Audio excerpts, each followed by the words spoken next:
Ahora sí, continuamos en SF Seguridad Nacional. Vamos a hablar acerca de uno de los temas que se han abordado en los últimos 2 días y son precisamente estos operadores que han surgido y estas nuevas estrategias que se han tomado por intentar expulsar al jefe de la CICIG de la comisión y pues demeritar el trabajo de la misma. Empezamos con la denuncia que hiciera el Ejecutivo para denunciando que se estaría atentando con la seguridad nacional el trabajo de la CICIG. Luego vemos cómo ahora nuevas fuerzas intentan que se expulse a un fiscal de la CICIG, declarándolo non grato, pero este es el análisis que vamos a tener esta noche con Philip Chicola y Osvaldo Samayoa. Empezamos. ¿El acuerdo de CICIG o el mandato de la CICIG a criterio de ustedes atenta con la seguridad nacional, que es uno de los argumentos del Ejecutivo? Yo creo que no, en ningún sentido, digamos. La CICIG es una institución que surge a pedido del Estado de Guatemala. El Estado de Guatemala acepta su incapacidad de poder desbaratar, de desarticular los cuerpos ilegales y clandestinos que están dentro del Estado. Este pedido llega a Naciones Unidas incluso le pregunta al Estado, ¿está seguro que quiere que yo le pida a los demás estados cooperación para poder ingresar? Y el Estado de Guatemala dice sí. De tal cuenta que el ex vicepresidente Eduardo Stein firma la solicitud, llega al Congreso de la República y en una mayoría el Congreso de la República aprueba que la CICIG esté en Guatemala. Es el proceso que lleva cualquier instrumento internacional, cualquier acuerdo, cumple, por lo tanto no violenta soberanía. El Ejecutivo lo suscribió, el Congreso lo aprobó y luego el Ejecutivo dio el visto bueno para que Naciones Unidas pudiera estar. Esto se ha venido, digamos, cada periodo presidencial se ha venido ampliando el periodo de los 2 años que tiene de vigencia. Creo que la mayoría de la ciudadanía está de acuerdo con que este periodo incluso se vuelva a ampliar, porque hay muchos casos aún pendientes, y me parece que decir que violenta la soberanía o que es un tema de seguridad nacional está bastante desfasado y los argumentos carecen de un sustento técnico adecuado como para poder decir que es así. A ver, ¿de dónde surge este argumento? Partamos de la premisa que el presidente de la República con algunos aliados se han empecinado en buscar, digamos que una salida para quitarse de encima el problema de CICIG de Iván Velázquez. Derivado de los eventos de agosto de 2017, ya la Corte de Constitucionalidad en sentencia de amparo básicamente le dice al presidente, usted no lo puede declarar non grato, no solo por el error de procedimiento que fue la causal que se esgrimió en ese momento, sino que aparte la Corte, en esa sentencia de, creo que es 30 o 31 de agosto, básicamente dice, mire, el mismo acuerdo establece una ruta para plantear, digamos que una solución de controversias, que es la negociación.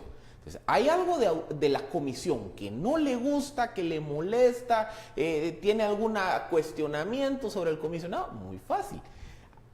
Abóquese el artículo 12 y plantee la negociación con Naciones Unidas. Eso es lo que dijo la Corte. Entonces, ¿qué ocurre? Bajo esa premisa, los actores que quieren expulsar a la CICIG o al comisionado Iván Velázquez del país se topan con una pared. Y es que cualquier nuevo esfuerzo por otra declaratoria de non grato, por derogar el acuerdo, porque ese es otro tema interesante. El acuerdo de CICIG no tiene una cláusula ni de derogatoria ni de presentación de reservas. Correcto. ¿Por qué? Porque es un acuerdo que se ratifica cada 2 años. Entonces se da por entender de que si yo me canso del acuerdo, no lo ratifico cuando me toque dentro de 2 años.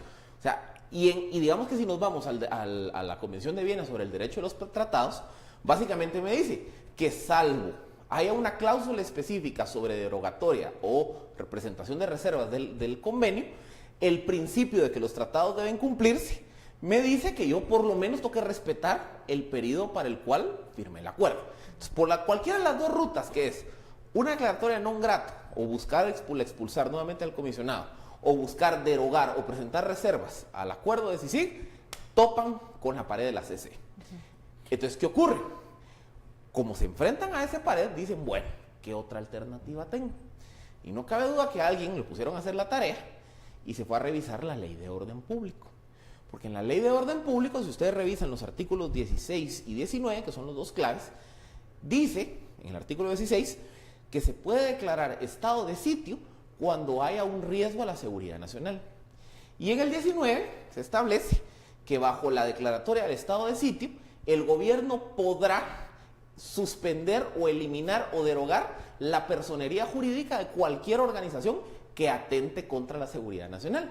Entonces, digamos que aquí lo que buscaron fue una argucia legal para decir, bueno, dado que mis dos caminos más cercanos se topan con la pared de la CC, mejor me voy por el tema que me da la ley de orden público, argumento que si sigue está violando la seguridad nacional y activo o trato de activar el artículo 16 del estado de sitio y el 19 de la suspensión de la personería jurídica.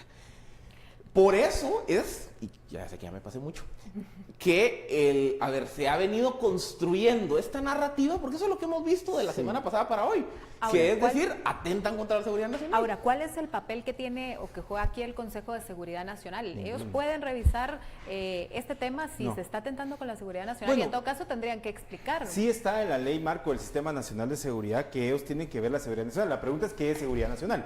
Si yo quiero interpretar hoy qué es seguridad nacional a la luz de la ley de amparo, de la ley de orden público, estoy atrasado. Esa ley de orden público responde a la Constitución de 1965, cuando este era un Estado que se encontraba en un conflicto armado. Hoy, si yo quiero interpretar esa ley, lo tengo que hacer, hay algo que en derecho internacional se llama interpretación conforme, y la interpretación conforme es que yo voy a buscar la interpretación más adecuada al contexto, conforme el tratado internacional o conforme a aquello que me garantice mayor respeto a los derechos. ¿Cuál sería la interpretación conforme?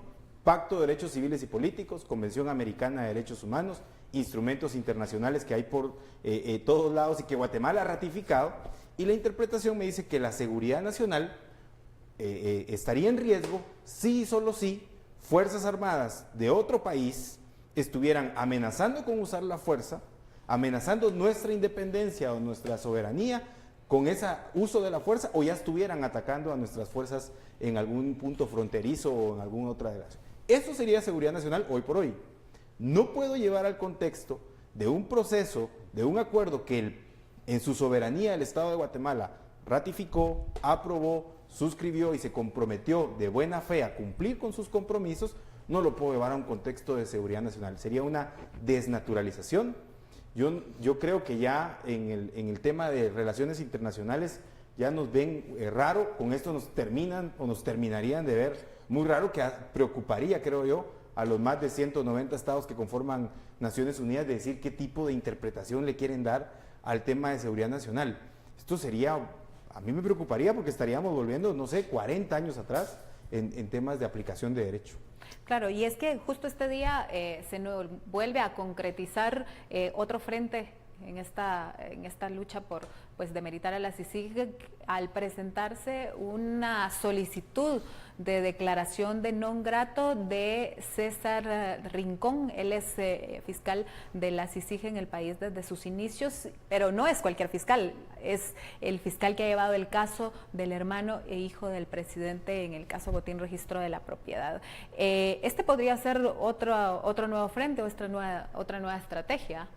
A ver, si nos vamos a revisar el acuerdo de la CICIG, no me acuerdo si es el artículo 4 o el artículo 5, en donde se establecen las prerrogativas de el personal de la comisión, incluyendo el comisionado. Así como ya la Corte de Constitucionalidad dijo que no se puede declarar non grato al comisionado, dado que las prerrogativas que le otorga el acuerdo se hacen extensivas al personal de la comisión, pues yo interpretaría, por analogía, que tampoco se puede declarar non grato a algún miembro de la comisión. ¿Tiene algún problema con el miembro de la comisión? Active el artículo 12. Es que ese es el mecanismo de salida que pone el acuerdo. Eso es lo primero. Segundo, la razón que se esgrime para querer declarar non grato al abogado César Rincón, que hay que decirlo, es, digamos, que de los abogados más activos o de los litigantes más activos que tiene la CICIG, pues aparte del caso del hijo del hermano del presidente, que es el que desata dudas aquí, él lleva también los casos de corrupción en el Seguro Social, Y digamos que es un abogado pues, que junto al abogado Orozco, digamos que son como los dos insignias dentro de la comisión en tribunales.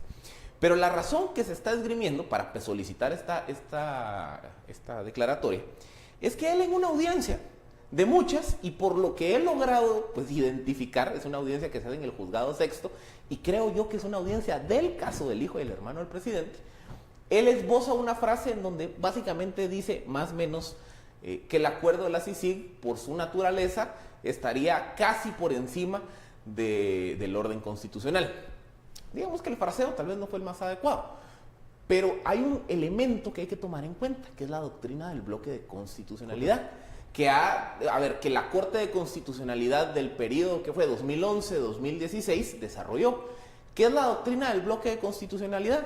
Básicamente es, si ustedes van al artículo 46 de la Constitución, dice que los tratados en materia de derechos humanos tienen preeminencia sobre el derecho interno. Pero como no quedaba claro qué quiere decir preeminencia sobre el derecho interno, la Corte dijo, miren, los acuerdos de derechos humanos se entienden que son extensiones de la Constitución, o sea, los pone al mismo nivel de la Constitución como mecanismos para desarrollar la Constitución. Y el acuerdo de CICIG es un acuerdo en materia de derechos humanos, porque básicamente lo que busca es contrarrestar el fenómeno de la impunidad, y el fenómeno de la impunidad atenta contra el derecho humano de acceso a la justicia. Entonces, el acuerdo de CICIG no es que esté por encima de la Constitución, pero bajo la doctrina del bloque de constitucionalidad se entiende que es una extensión de la Constitución.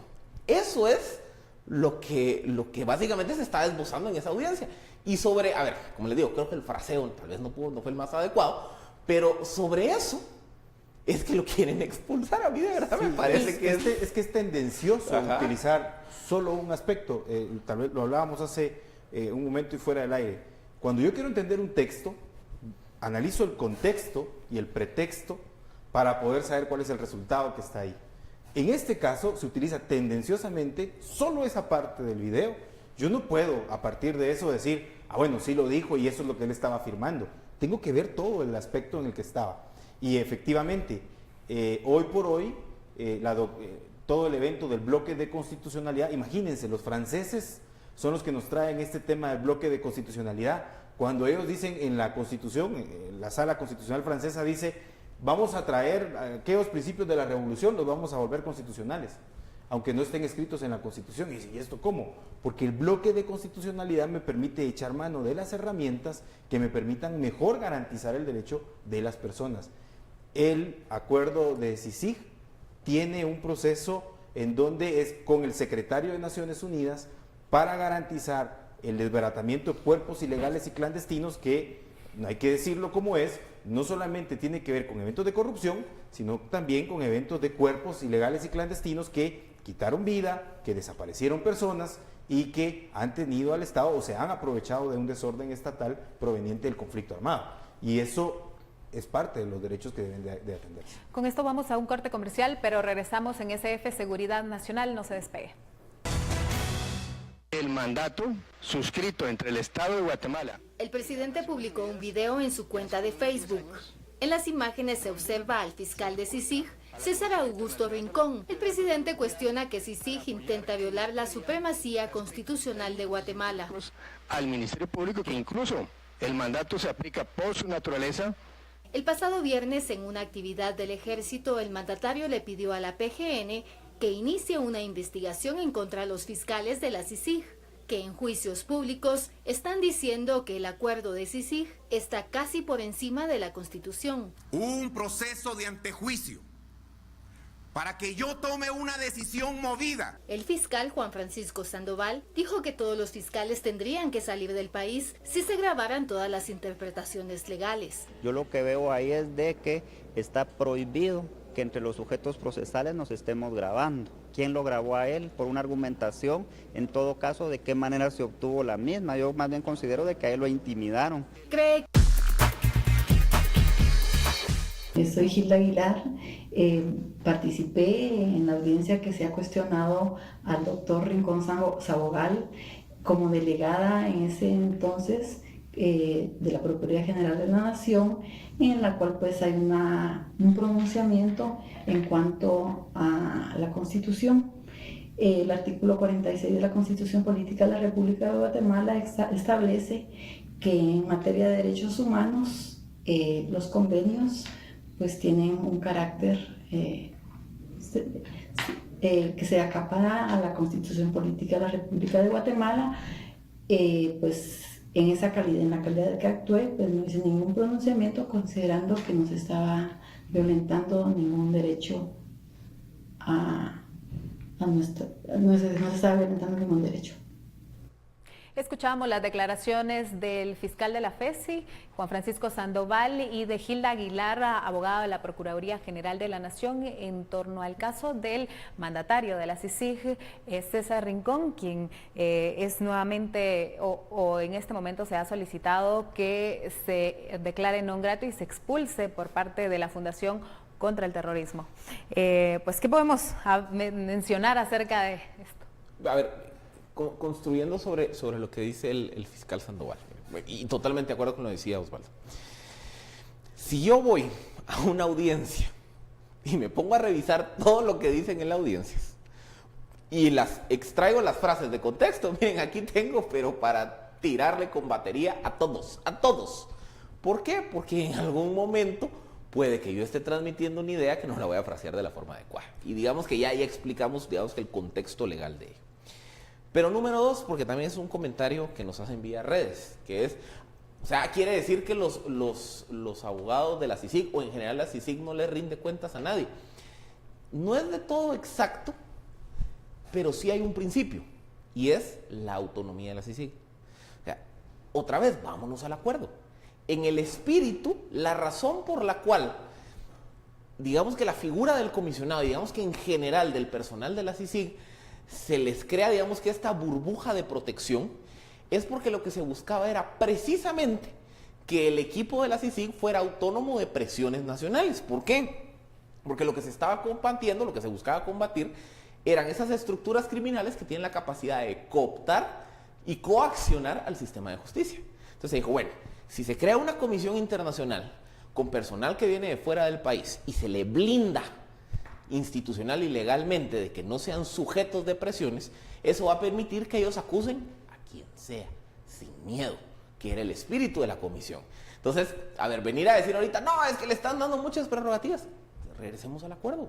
Es que el acuerdo es lo que a ver, los principios, o digamos que el sustrato mismo del acuerdo, lo que buscaba era precisamente esto, tener, digamos, que a la comisión y a su equipo en un nivel, digamos, que de independencia respecto a las presiones locales, para que eso le permitiera hacer su trabajo. A mí me parece que hay que agregar algo muy valioso, el tema de, el único que puede hacer persecución penal en el país es el Ministerio Público. Por lo tanto, la CICIG se apoya en el Ministerio Público, en la Fiscalía Especial contra la Impunidad, para que el Ministerio Público pueda generar este proceso de persecución penal e investigación. Que si es fiscalizable la CICIG, sí, al igual que el Ministerio Público, está sometido a las decisiones judiciales, está sometido a los procesos recursivos, está sometido a litigio. Cuando hay un litigio, el juez está controlando garantías. Voy a poner en este caso lo que decía el abogado de CICIG. Él probablemente lo haya dicho y la jueza ni siquiera lo haya tomado en cuenta para su resolución, para la decisión que haya tomado en ese momento. Fue como hablar en público sin ningún efecto. Esto entonces se vuelve manipulación, se vuelve, a mi criterio, y lo he dicho en varios espacios, un proceso de victimización, porque se está saliendo del evento específico que fue esa audiencia y la valoración que se le pudo haber dado a esa declaración. No hay un evento que no pueda ser controlado por otra persona que no sea por el juez en esas audiencias. Si eso la jueza lo tomó, bueno, pues hay un recurso con el cual yo puedo acudir, apelar esa resolución porque no estoy de acuerdo con esto. Puedo decir incluso hasta que es inconstitucional y tratar de que se declare así en el caso concreto. Pero si la jueza ni siquiera lo tomó, ni siquiera lo incluyó y lo observó, no tiene ningún sentido, no tiene ningún efecto que se haya dicho. Y ante el comentario que también dicen muchos, es que la CICIG controla a los jueces. Un momento. Hoy mismo vimos como la Corte de Constitucionalidad anula la sentencia, por dicho, lo actuado en términos procesales contra los 3 miembros de la familia Vidkov y ordena que se retrotraiga el proceso hasta la etapa inicial. La etapa inicial. Ahí hay un ejemplo de cómo los jueces, en este caso los jueces constitucionales, deciden tiempo. Claro, y es un caso que se está tratando un poco más por los derechos humanos pues, de migrantes, porque ellos llegaron al país, se toparon con una red que operaba en el RENAP y en la Dirección de Migración. Me parece que hay que separar bien, porque se está sobredimensionando también el caso. La estructura criminal que se dedicaba a vender documentos, alterar registros, está detenida y está condenada. La estructura criminal, ¿cuál es la función de CICIG? Que esas estructuras criminales ya no existen dentro del Estado. ¿Están condenados? Sí. En todo caso, eso sí afecta a la seguridad nacional. Eso podría afectar porque no sabemos a quién le van a vender documentos falsos y que puedan entrar. Ahora, las 3 personas de esta familia, considera la Corte que la jueza no observó una disposición que en derecho internacional puede favorecerles. Por lo tanto, ordena que lo actuado se lleve a la primera declaración para estas 3 personas y la jueza valore lo que la defensa de ellos 3 ha dicho no observó. Ahora, la estructura criminal que le correspondía a CICIG, esa está detenida y condenada. Ahora, este caso ha llevado a un cabildeo al más alto nivel al Senado de Estados Unidos, se ha difundido en Estados Unidos y se ha hablado incluso de una intromisión rusa en Guatemala. ¿Qué? Miren, la explicación de esto se llama Bill Browder. Bill Browder es un activista de derechos humanos. O sea, digamos que esa es la gran paradoja que aquí hemos escuchado como, digamos que es una expresión muy de derecha, si lo quieren llamar así, la que más cuestiona la CICIG. Pues en Estados Unidos, quien toma la hipótesis de la injerencia rusa en CICIG es un activista de derechos humanos, muy conocido porque él ha planteado, digamos que un fuerte cabildeo anti-Putin en Estados Unidos, básicamente argumentando todas las violaciones a los derechos humanos que el régimen de Vladimir Putin cometen en Rusia. Entonces, la familia Vidkov entra en contacto con el señor Browder y el señor Browder investiga el caso y habrá que ver las razones que él tuvo, pero llega a la conclusión que la familia Vidkov, que supuestamente son perseguidos políticos del Kremlin, del régimen de Putin, al venir a Guatemala sufrieron la persecución penal porque un banco ruso y el régimen de Putin lograron incidir en el Ministerio Público y en el CICIG para que los acusara. De todas las teorías de la conspiración que hay sobre CICIG, esta es la que a mí menos sentido me hace, honestamente, por varias razones. 1, Rusia no pone ni un centavo para la CICIG. 2, vayan a ver la embajada rusa aquí en Guatemala. Es una embajada que tiene 3, 4 años de haberse constituido. Digamos que la presencia rusa institucional en el país es prácticamente nula. 3, yo no conozco ningún tipo de comunicación que haya de Vladimir Putin o cualquier personero ruso con actores e instituciones que tengan que ver con Guatemala. Entonces, ¿cómo probar ese vínculo de causalidad? Me parece prácticamente imposible. Que en la acusación a ellos se le haya acusado de ciertos delitos, que hayan atravesado el proceso penal y que eventualmente fueran condenados a 19 años, 1 y 14 los otros, a mí me parece muy duro, sobre todo para alguien que podemos decir fue usuario de la red. Pero esa es decisión del sistema de justicia, son los quienes imponen la pena, son los jueces. Y vemos como el sistema de controles, en este caso el sistema de control constitucional, dice, mire, momento, los jueces, que son los que valoran la prueba y la acusación, cometieron el error de no haber valorado este elemento, entonces por lo tanto retrotraigo el proceso para ellos 3. Aquí es donde también se ve que el sistema tiene sus controles y que esa hipótesis de que esto es una aplanadora que le pasa encima no es del todo válida, porque tarde o temprano, ya sea el juez de instancia, el de segunda instancia, apelaciones, vía casación o vía Corte de Constitucionalidad, hay frenos al sistema y los frenos funcionan. Y es que los mismos voceros de la familia han dicho que precisamente no están ellos en contra de la lucha contra la corrupción y han dicho que algunos sectores se han aprovechado por un interés político, ya que se está haciendo un cabildeo en el Senado al más alto nivel, se buscaría deteriorar la imagen o no de la CICIG ante ese nivel que es donde se aprueban los recursos que Estados Unidos otorga al país. Pues este es uno de los temas que fueron abordados en SF Seguridad Nacional. Gracias por su sintonía.